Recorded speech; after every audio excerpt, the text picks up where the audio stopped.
Hello, and welcome back to another KOA little mini pod discussing all the transfer news, things that have happened, things that might happen, things that aren't going to happen, that we've been bringing to you on pretty much weekly basis so far. So I hope you've been enjoying these so far. A little bit of a difference today as Ross goes off to fix his internet. So I've been brought here alongside the transfer expert himself, if I do say so. Stuart Watson. Stu, how are you? I'm very well, thank you. Yeah, I'm good, thanks, Alex. Good. Yeah, You like that introduction there. yeah. I'm So not quite in the sort of David Ornstein, Fabrizio Romano category yet as transfer guru status goes, but we try our best for you Ipswich fans. exactly.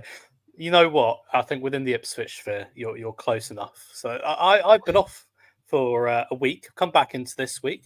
Came almost straight back into a signing. I think the weekend that I was heading home, you discussed the news about Muric, Arianet Muric coming in to Ipswich Town. That was then announced. What would it have been? Was it Tuesday, Wednesday? I've lost all my dates here. Wednesday. It was announced on Wednesday. There you go. We're Friday today. It was announced on Wednesday.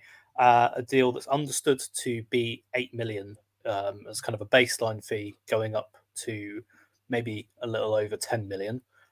From my perspective, that's some good business, one that they needed to do. What are your thoughts on it?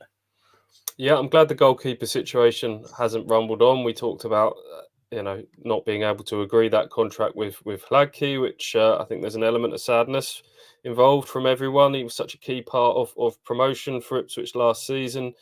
Not only with the string of sort of saves that secured Ipswich so many points along the way, but building from the back and his ability with the ball at his feet was crucial to a lot of the goals Ipswich scored as well. So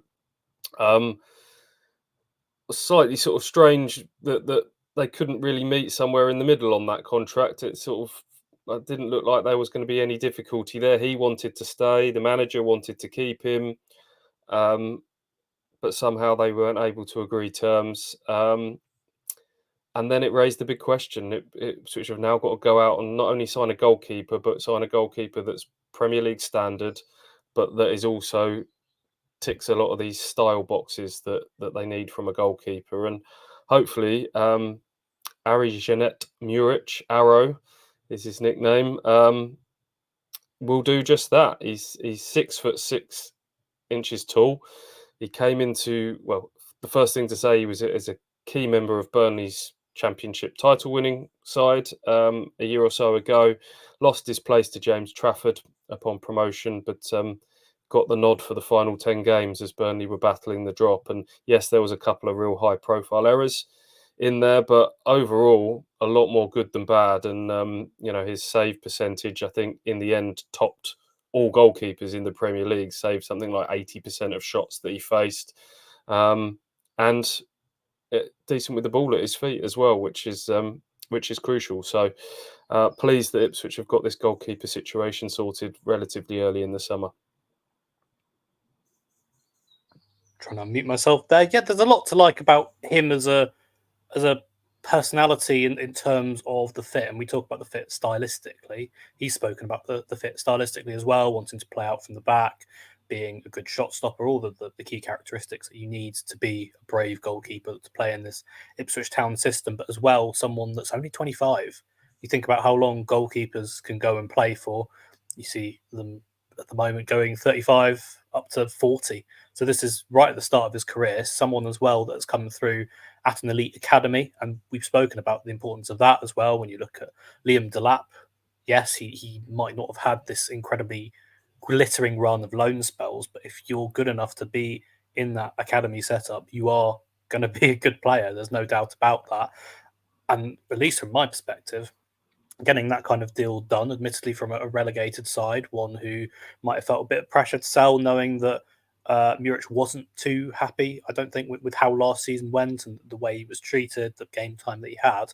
To be able to get that done for at least a kind of a base fee of less than 10 million feels really, really good. Yeah, we thought Kieran McKenna might go back to Manchester United to raid the academy and former Manchester United players. It turns out it's the other club in Manchester that he's going for. A lot of these players have got Manchester City roots. Obviously, there's a goalkeeper on the books in Kieran Slicker, who came through at Manchester City. Muric also joined City at the age of 16, having sort of grown up in Switzerland and played a lot of youth team football there. City, as part of their sort of academy drive, picked up Muric.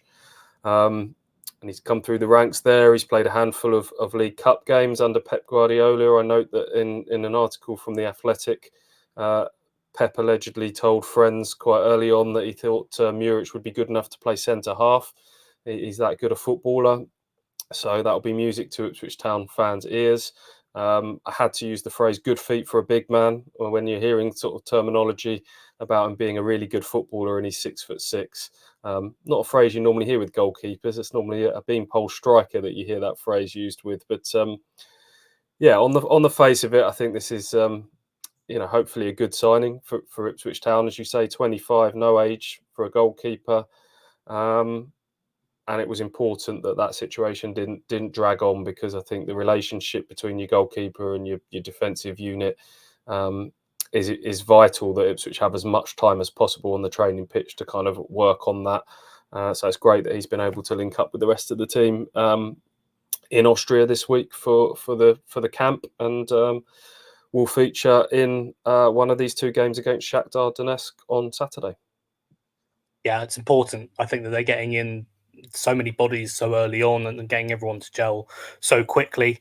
It has been a bit of a surprise, almost in the way that the rumour mill, for the first time in a while, has gone a little bit quiet, I'd say, in the last week or so, in terms of just the constant flow of reports that have come out. The one that did catch my eye this week, of course, was midfielder Tanner Tessman, not someone that I was too familiar with until the report came out, but had started his career in the US, where he was born in Birmingham, Alabama, came through at FC Dallas's academy, spent some time out at their kind of feeder club, North Texas, and then made a move to Venezia in Italy, in Serie A at the time. So they're an American-owned Italian club, which is the link there, and didn't really go too well for him or too well for them in the top flight. Came back down, he stuck with it, despite the fact he's been one of the kind of the jewels of American football in terms of this rising young crop of talent that they've got there. Stuck with them, had a really good season last year, helped them get up to the top flight through the playoffs. Now looks set for a move to Inter Milan, but there have been reports saying that Town would be keen to bring him in on loan if he does make that move to Inter Milan. Midfielder is going to be an area that they're going to want to strengthen, and I suppose as well, getting someone in that is an international that is highly regarded, does have quite a bit of height with him. I think that's quite important. I think that's the next big priority for me, would be central midfield. Looking at it, yes, Sam Morsey and Massimo Luongo have been an incredible engine room for Ipswich Town in driving them to back-to-back promotions, and you hope and we believe that they can sort of continue that momentum in the Premier League. But it's going to be prudent to bring in some competition, some depth in that area of the pitch. Jack Taylor really is the only other option in central midfield. An eye for a spectacular goal. We know that he's different to those two, but there's an argument that he's better suited to playing sort of as a 10 and a little bit more further forward than as an 8, certainly in the kind of ruthless platform of the Premier League. So I think that midfield unit for me lacks a bit of size and power and athleticism. And it sounds, you're telling me about a player that I know very little about, that he ticks a few of those boxes. Does Tess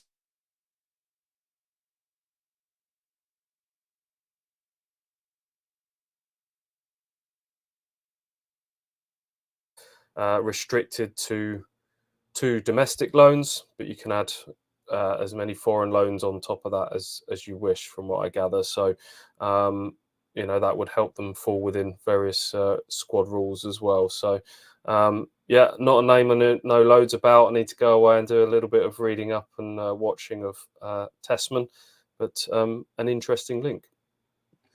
And it does seem to me, as you said, they do need to get a midfielder, and it is something that they're pushing for. And one indication that they are going to be pushing to get that midfielder in is the fact that they did have a go to try and bring Flynn Downes back to the club. Didn't work. This was one that you reported on. He's ended up back at Southampton with former boss Russell Martin, who said, he did cry himself to sleep if he didn't get him back. Doesn't have to cry. He's got him this summer, I think, for a fee in the region of about 17, 18 million again, which is fairly significant one, but one that Town were willing to match. Yeah, a few whispers about Flynn Downes going back several weeks ago as to whether Ipswich might try and hijack Southampton's attempt to bring their Lone Star back on a permanent basis. Don't quite know why it's not worked out at West Ham for Flynn Downes. He's obviously left Ipswich, gone to Swansea, had a remarkable season in the Championship under Russell Martin. Gets his dream move to West Ham, but just a little bit of traffic in the way. He was getting the odd European outing here and there, but never quite able to break in at West Ham. And then he goes to Southampton last year, reunites with Russell Martin in the Championship, and was really good. If you look at Southampton's sort of dip in form towards the back end of the season, that coincided with quite a lengthy spell of Flynn Downes being unavailable. He was excellent in both games against Ipswich, particularly that Easter Monday game at Portman Road. I thought he was exceptional in that game where Jeremy Sarmiento got the famous 97th minute winner. There was a lot of talk after that game about Flynn Downes kind of addressed what I thought was really only a smattering of boos from the crowd aimed in his direction, and how that sort of hurt him, and fans didn't know the full story behind him leaving the club.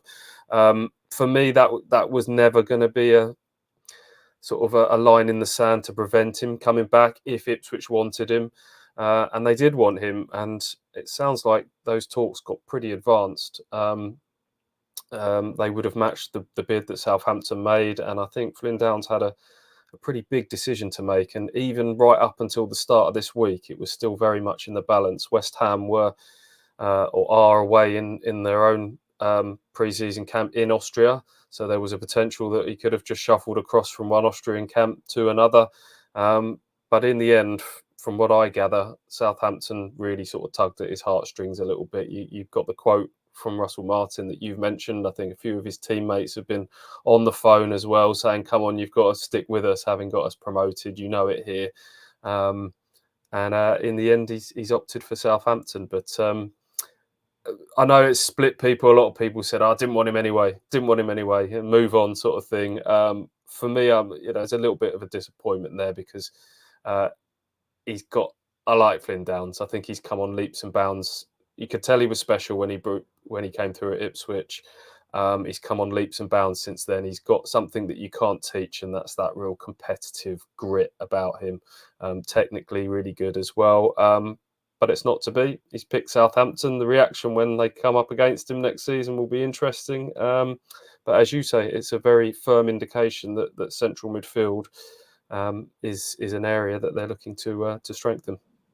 It is a shame, isn't it? I would have been interested to have seen what a midfield partnership of Sam Morsey and Flynn Downes would have been. There would have been a lot of kind of aggression in there, I'd say, a lot of physicality in there. What do you reckon it would have been in terms of a fit? And then how do you see Town's recruitment going in terms of midfield? Because we spoke about needing a bit more height. Are there any kind of other key characteristics aside from the obvious that we talk about in terms of needing to be the right age, the right personality, the right kind of background? Are there any other things that kind of stand out to you? Well, I think it's pretty clear that it's going to be that sort of double defensive midfield pivot again in the Premier League to give you that extra insurance policy for the attacking side of the team being able to really go for it. And it's worked with Morsey and Luongo being very similar style central midfielders. Morsey's the one that obviously kind of sits that little bit more. Massimo kind of pulls to the left a little bit more and joins up the kind of Davis / Broadhead sort of triangle down the left-hand side. So out of those two, you'd imagine Massimo Luongo's place is more under threat than the skipper. So for me, it will be that kind of box-to-box number 8 style that's maybe just got that little bit more mobility maybe than Massimo Luongo. Like I say, a bit of a bigger size, someone who can win some headers in the middle of the pitch when the ball's dropping in the centre circle. You look at a lot of Premier League clubs, they've got these kind of top athletes that can just cover every blade of grass and body people off the pitch and drive you up the field, and just a pure athlete. I think that's what not anything completely removed from the dynamic of what they've had in midfield, but just and I'm loath to say this, but a slight upgrade on Massimo Luongo, who's been outstanding for Ipswich Town, but certainly someone to lighten the load on his shoulders, I would say. I can't give any insight, can't give anything away, but if it's me and I'm Ipswich Town, all the money goes towards Ben Sheaf. I say every podcast and every show, I think he's fantastic. Let's finish then. More of a playmaker, is he, sort of, Ben He Sheaf, is. from the bits and pieces I've seen him, so he He might can do a not bit of both, I think. Yeah. Because he's got the height about him as well. He can sit deep. He naturally plays on the left side. I just think that he's a bit of a cliche, and you hear it a bit now. He's that Rolls Royce midfielder.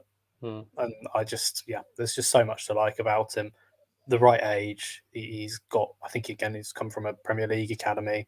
If there's anyone that's Arsenal, wasn't he? Yeah, he was at Arsenal. Yeah. I just like him a lot.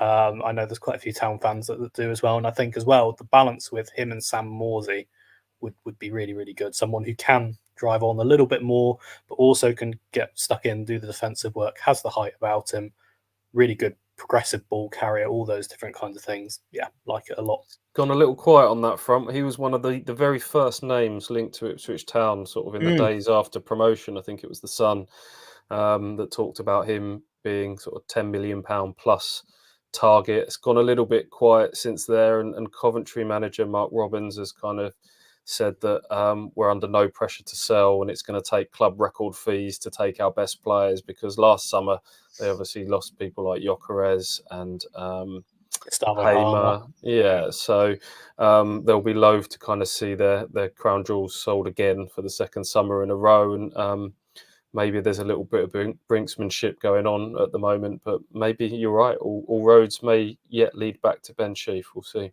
Yeah, I mean, one road that has been shut off, unfortunately, is Jaden Philogene. The saga is over. It felt like this one had probably been running for about 4 to 5 years, to be honest. We've seen his agent pop up all over the place. He's been linked to half the Premier League. He's been linked to FC Barcelona. It's just been a really bizarre saga. I don't think, I mean, at least when I've covered the Town, but I don't know how far back you'd have to go to think of a transfer saga quite like this one, where it's been quite high profile, but also just a total mishmash of absolutely everything. It ends with Aston Villa, who were not really kind of linked with him in that kind of crop of teams. It was Town, it was Everton, it was Crystal Palace, West Ham, and Barcelona. They were the ones who were circling, apparently. And in the end, we all had the idea that there would be the option for Aston Villa to buy him back, and they've done it. They've matched the bid that Ipswich put in of around 18 million. And because they have a sell-on fee, which is a sell-on to themselves, basically, they've been able to bring him back for 13 million, which feels like a fantastic deal for them. But a bit of a shame, and Town will now have to move on. Fantastic deal in many ways, but they sold him to Hull for 5 million last summer. It's a very expensive loan. Exactly. It's effectively cost them £8 million to send him to the Championship for a year. It's all getting a bit messy, isn't it, now in football, with these buyback clauses and matching rights and things like that. A weird reverse loan deal in some ways. I think everyone got a bit bored of this saga, didn't they? The micro updates that we had along the way.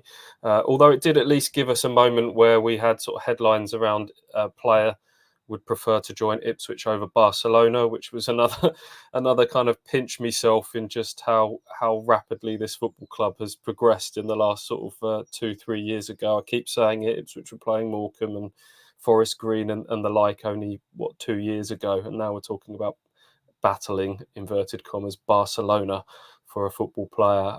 How real that interest was, we'll never know from Barcelona. But yeah, ultimately he's gone back to Aston Villa. Again, I think it's a bit of a shame. It's easy to say, I didn't want him anyway. If his heart wasn't in it, don't care. I think he'd have been a really good fit for Ipswich Town, because he's got those kind of Amari Hutchinson dynamic wing qualities, I think. But on the left side, he'd have basically been the right footer on the left to Amari's left footer on the right, someone who works really hard off the ball, as well as being able to kind of get the crowd off their feet on it as well. But it's not to be.